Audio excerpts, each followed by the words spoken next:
안녕하세요, 여러분. 오늘 데뷔의 꿈 재단 무료 교육 웨비나에 와주신 거 감사드립니다. 잠시 후 프레젠테이션이 시작되겠습니다. 저는 제키 벨로 데뷔의 꿈 재단의 프로그램 디렉터입니다. 오늘 저희의 무료 교육 세미나에는 제미 데이비스 박사, 미 국립보건연구소 암센터의 종양외과 치프이신 제리 데이비스 박사님을 모시고 강의 듣고 또 라이브 질문과 답을 하는 세션 가지도록 하겠습니다.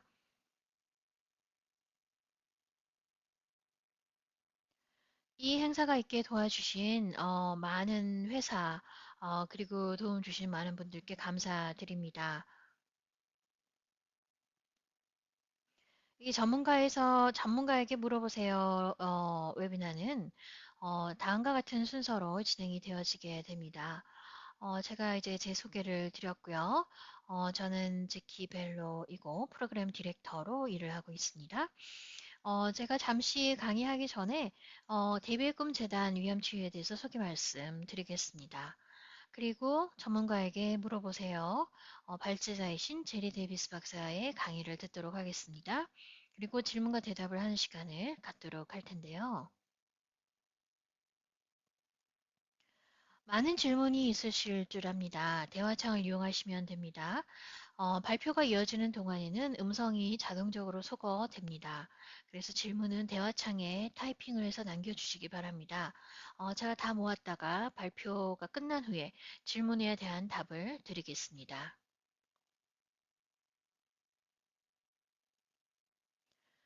자, 위험에 대한 사실들이 있습니다. 매년 미국에서 올해만 해도 3만 명이 진단이 되고 있고요. 또 그중에 11,000명이 사망을 합니다. 블랙이나 히스패닉, 동양인, 태평양 섬주민 인종이 위험에 많은 영향을 받고 있는 것이 사실입니다. 세계적으로 보면 가장 높은 사망률, 암으로 인한 사망률 중에 최고의 이제 암이라고 할 수 있습니다. 5년 생존율이 20에서 30% 정도인데요. 이것은 나라에 따라 많이 다르고요. 또 언제 진단이 되느냐에 따라서 5년 생존율이 많이 달라지게 됩니다. 위암에는 초기 증상이 많이 없어서 진단을 할 때 늦게 진단이 되는 경우가 많아서 5년 생존율이 이제 낮아지게 되는 경향이 있죠. 우리의 미션입니다. 재단 대비의 금 위암 치유는 섹션 501C3 비영리 단체로 위암에 대한 경각심을 고취하고 또 위암 연구에 대한 펀딩을 촉진하고 환자와 가족 그리고 간병인에 대해 국제적으로 계몽하고 지원하고 있습니다. 저희 재단 대비의 금 DDF의 궁극적인 목표는 위암을 완전히 치유하는 것입니다. 재단 설립자 데비 젤만에 대해서 말씀드리겠습니다.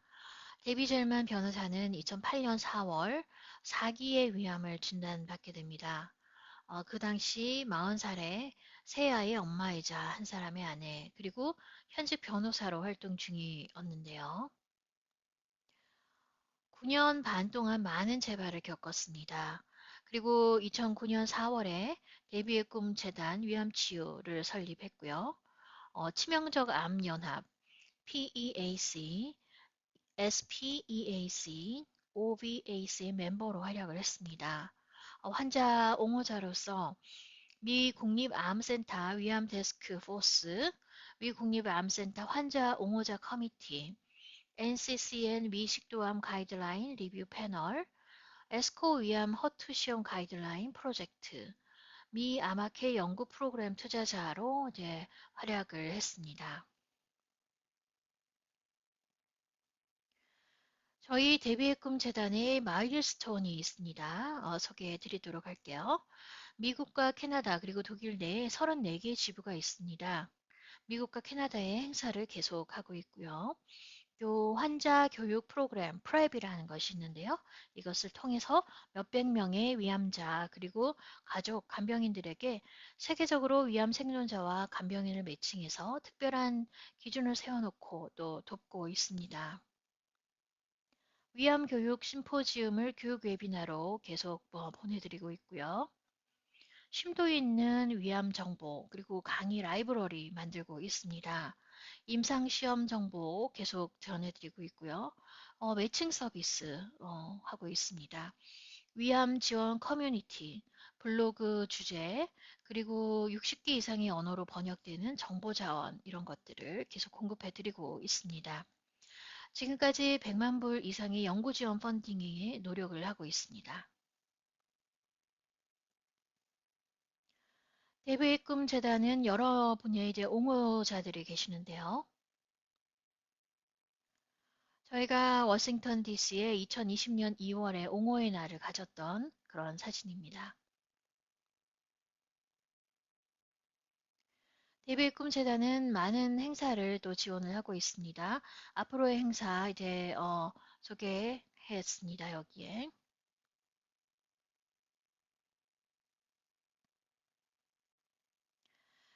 저에게 연락하시려면 여러 가지 방법들이 있는데요. 웹사이트도 있고요. 일단 국제본부 주소가 이제 플로리다에 마련이 되어 있습니다. 메일로 우편으로 보내주셔도 되고요. 사무소의 시간은 월요일에서 금요일까지 8시 30분에서 5시까지 오픈을 하고 있습니다. 사무소의 전화나 무료 전화, 그리고 무료 팩스 번호가 있습니다. 이용하시기 바랍니다. 일반 문의를 위해서는 이 이메일 주소를 이용해 주시고 환자에 관한 리소스 정보를 얻고 싶으신 분은 patient resource at debstream.org 이렇게 보내주시면 됩니다. 행사에 관련된 궁금증이나 제안이 있으시면 events at debstream.org 그리고 여러 가지 커뮤니케이션 그리고 미디어 관련된 내용들은 communications at debstream.org 이렇게 보내주시면 되겠습니다. 먼저 오늘 강의를 준비해 주신 제리 데이비스 박사님에 대해서 소개해 드리겠습니다. 제리 데이비스 박사는 미국 국립보건연구소 암센터 NCI죠. NCI의 종양외과 의사이시고 또 부연구의사이십니다. NCI에서 펠로우를 그리고 MSKCC에서 외과 종양학 훈련을 또 받으셨고요. 현 미 국립보건연구소 임상센터, 임상시험센터, 미국 연구병원에서 외과 치프를 맡고 계십니다. 미 국립보건연구소의 여러 연구들에 이제 관련이 되시고 또 많은 연구의 책임자이시기도 하고 또 위암 유전자와 전이 기전에 대해서 연구를 계속 진행하고 계십니다.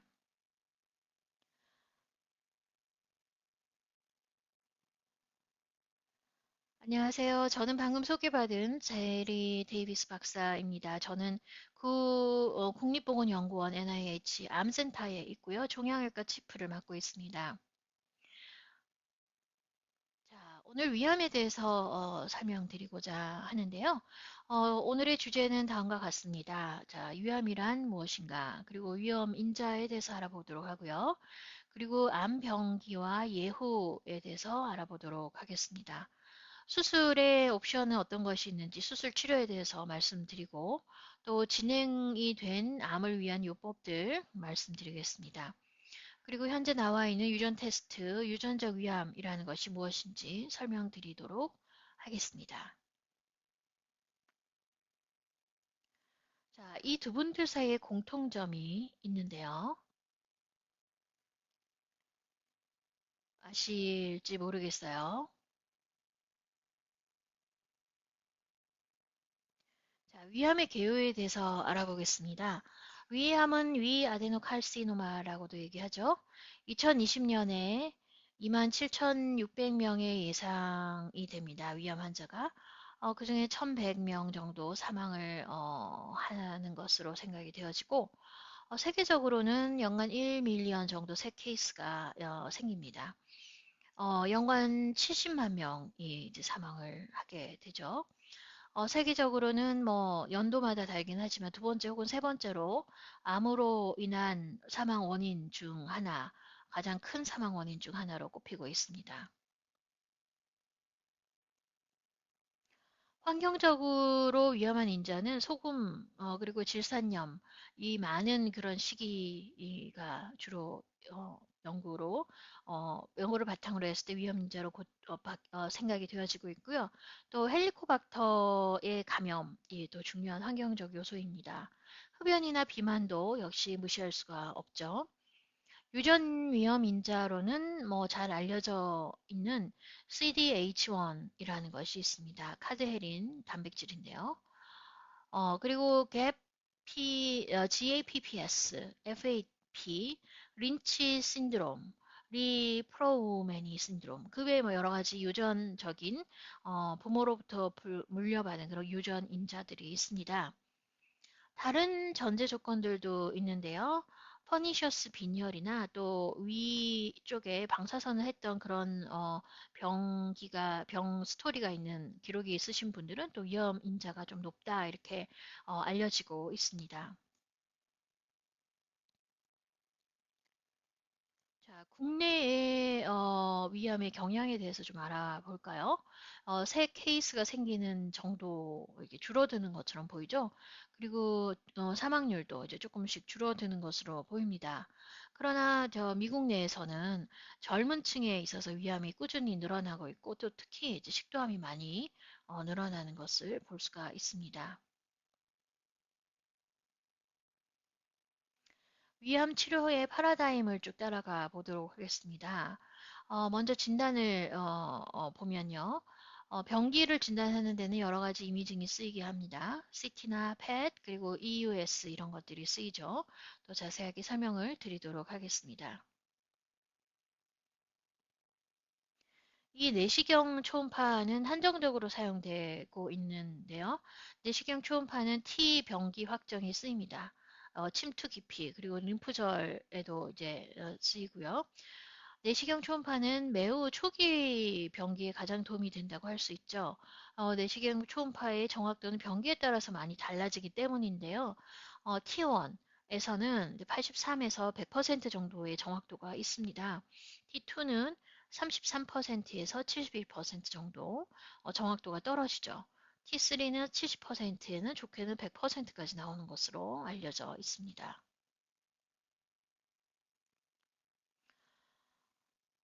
그 다음에는 진단을 위한 복강경이 있을 수가 있는데요. 이 복강경에는 위암의 병기를 결정하는데 굉장히 유니크하게 쓰인다고 이제 위암의 경우에만 유니크하게 쓴다고 얘기를 할 수가 있습니다. 왜 복강경을 쓰게 되는 것일까요? 무슨 혜택이 있기 때문이겠죠? CT나 PET 스캔에서 발견을 못한 그런 전이가 발견이 될 가능성이 있거든요. 그리고 필요 없는 개복술을 3분의 1까지 막을 수가 있고요. 정확성도 90% 정도 괜찮습니다. 복강 세척과 세포학 검사를 더하게 되면 이 복강 안에 있는 암세포, 돌아다니는 암세포를 검사를 할 수 있게 돼서 현미경적 전이를 찾고 또 알맞은 환자를 선택할 수 있게 됩니다. 그 약이라든지 요법에 알맞은 환자를 이제 볼 수 있게 되는 거죠.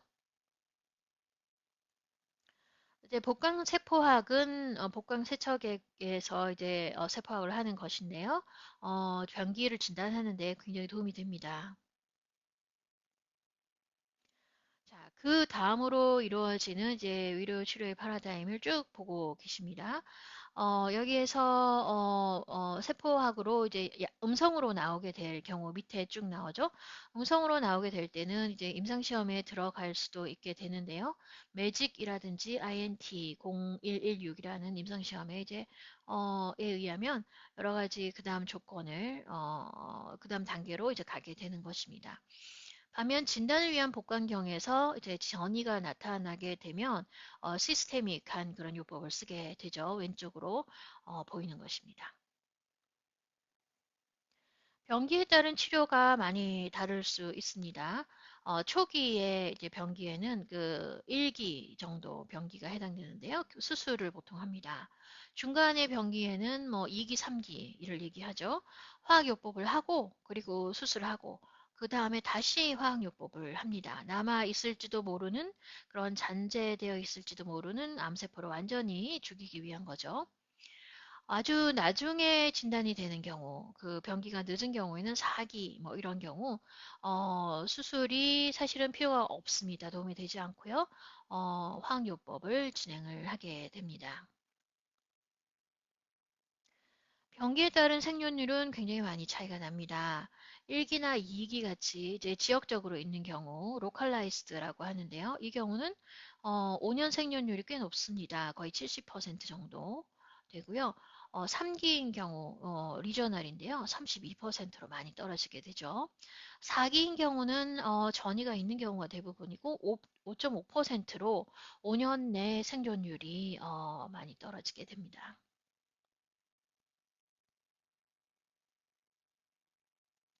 자, 위암 수술에 대해서 좀 알아볼까요?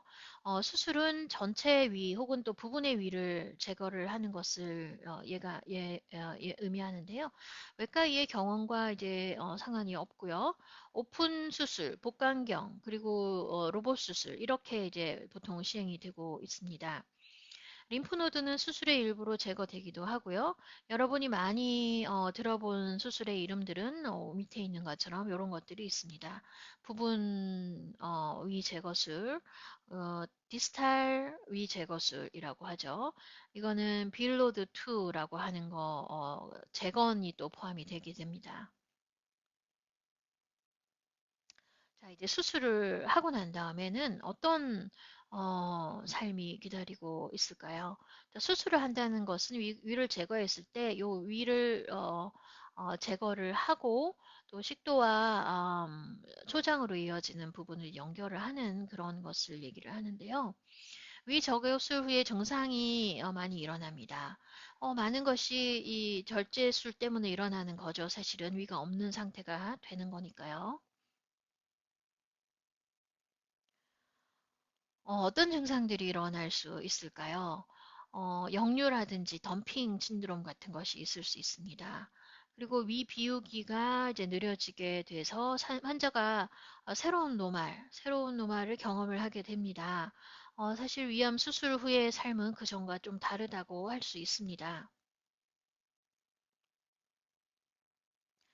우리가 화학요법도 이제 쓰는데요. 수술 전 그리고 후 이렇게 씁니다. 화학요법은 종종 위암 수술 전 그리고 다시 그 수술 후 이렇게 쓰는데요. 어, 이렇게 하는 것을 페리오퍼레이티브 수술 전후 화학요법이라고 부릅니다. 수술만 한 경우와 이렇게 수술 전후의 화학요법을 한 경우는 5년 생존율이 굉장히 많이 높아지는 것을 볼 수가 있습니다. 36%, 그리고 수술만 했을 때는 23% 정도 되죠. 타겟 요법이라는 게 있는데요. 타겟 요법은 이제 프리시즌 의학이라고 환자 맞춤형 의학이라고 이제 쉽게 이제 말들을 합니다. 컨셉은 환자의 특별한 암이 특별한 변화가 있어야지 그 변이에 특이한 변이에만 맞는 약을 쓸 수 있다. 그래서 이제 효과가 뛰어나다 이렇게 되는 거죠. 타겟을 한다고 해서 이제 타겟 요법이라고 씁니다. 예를 들면 트라추추맙 같은 거는 헐투를 타겟을 하는 거고요. 이것은 헐투가 많이 발현이 된 위암 환자 치료에 어프로브 그 승인이 나 있는 상태입니다. 이 헐투가 과발현돼서 트라추추맙을 쓸 수 있는 환자는 현재 뭐 위암 환자의 22% 정도 된다고 합니다. 그 다음에는 면역요법이라는 것이 있는데요. 현재 면역 체크포인트 억제제로 쓰이는 약들입니다. 이 약들이 환자 자체의 면역 시스템이 암세포를 공격해서 이제 환자 자체의 면역이 어, 암을 이제 없애도록 하는, 줄어들게 하는 그런 역할을 하는 거죠. 미국에서는 위암에서 다음 경우에 약이 승인이 났습니다. 예를 들면 MSI라고 하는 스코어 매기는 게 있는데요. 그것이 높은 경우의 암, 에서 이제 쓸 수 있고요. 또 PDL1이라고 하는 것이 있습니다. PDL1이 높은 과 발현됐을 때 그런 암에서 쓸 수가 있습니다. 그리고 그 암이 굉장히 돌연 변이가 많은 암, 그것을 TMB라고 이제 전문 용어로 쓰는데, 이 경우도 이제 약이 승인이 되어 있고요. 자, 위암은 여러 가지 증상들이 있을 수가 있는데요. HDGC 같은 유전적으로 이제 연결이 된 유전적인 연관이 있는 디퓨즈 위암의 경우에는 CDH1의 이라는 유전자가 관련이 되어 있다라고 합니다. 그래서 이 유전자를 가진 사람은 생애에 이 위암에 걸릴 확률이 다른 사람들보다는 상당히 높은 거죠. 25에서 42% 정도 있고요. 근데 이 CDH1이라고 하는 유전자가 꼭 이 위암에만 관련이 있는 것은 아닙니다. 유방암에도 관련이 있는데요. 유방암의 경우 42에서 55% 정도의 위험률이 있다고 합니다. 이 유전자를 가진 사람은요. 그 외에 여러 가지 유전적으로 이제 부모로부터 물려받은 그런 돌연 변이들이, 어, 위암을 일으킬 가능성들이 이제 옆 밑에 이제 쭉 테이블에 표시가 되어 있습니다. 예를 들면 GAPPS도 마찬가지고요. 이건 APC, 라고 하는 유전자의 돌연 변이가 관련이 되어 있습니다. 그 외에 린치 신드롬, 그리고 라이프라우메니 신드롬, 이런 것들도 또 신드롬인데 이것들이 위암과 관련이 있다고 해요. 그래서 거기에 밝혀진 특이한 돌연 변이들이 밝혀진 것이 있습니다. 앞에서 말씀드린 그 HDGC 같은 경우에 유전적 디퓨즈 위암의 인데요. 이것은 오토조말 도미넌트 패턴으로 특색 검사는 다음 중 하나에 공고를 하고 있습니다. 어, 어, 어, 이 DGC가 빨리 이렇게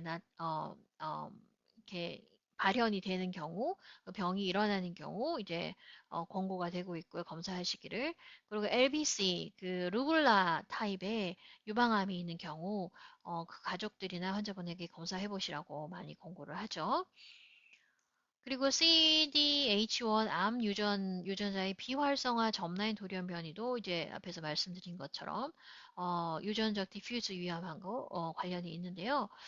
요거는 150개 정도의 다른 돌연 변이가 있다고 합니다. CDH1 유전자 위에. 그래서 요거를 테스트를 해보시는 것을 권고를 해드리고 있습니다. 복막 칼시노마토시스와 관련된 이런 진행된 암 억제 유전자의 비활성한 점라인 돌연 변이들이 이제 밝혀진 것들이 있죠. 유전 검사의 가이드라인은 다음과 같습니다. 예를 들어서 CDH1 검사는 다음 중에 하나 공고가 되고 있는데요. 암 진단이 확진이 되었을 경우에 공고가 되죠. 그리고 가족들에도 이제 한번 테스트를 해보라고 이제 공고를 하고 있는 상황입니다. 자, 오늘 내용을 이제 요약을 해보면 위암은 사실 미국에서는 그렇게 흔한 암은 아닙니다. 근데 세계 전체적으로 보면 굉장히 흔한 암이 되죠. 그래서 위암은 말기에 주로 이제 나타나게 됩니다. 저희가 알게 되는 진단을 받게 되는 경우가 있다는 거죠. 왜냐하면 이 그 증상이 그저 소화불량이라든지 더부룩하다든지 뭐 위통이 좀 있다든지 이런 식으로 잘 알 수 없는 경우들이 많기 때문입니다. 수술과 화학요법이 매우 흔하게 쓰이고 있고요. 또 면역요법도 쓰이긴 합니다. 고무적입니다. 사실 그 결과는. 근데 아주 적은 퍼센테이지의 환자들에게만 도움이 되는 것이 사실입니다. 자, 오늘 강의 내용을 들어주셔서 대단히 감사합니다. 자, 질문 시간을 가지도록 하겠는데요. 질문은 이 대화창에 이제 남겨주시면 되겠습니다. 그 외에 대화를 하고 싶으시거나 또 다른 질문이 있으시면 데비 스트림 파운데이션 에게 연락을 주시거나 제 이름은 제키 벨로이고요. 혹은 우리 박사님에게 막바로 질문을 주셔도 됩니다. 오늘 행사가 가능하도록 도와주신 스폰서 여러분들께 다시 한번 깊은 감사의 말씀을 전합니다. 감사합니다. 데비 스트림 파운데이션이었습니다.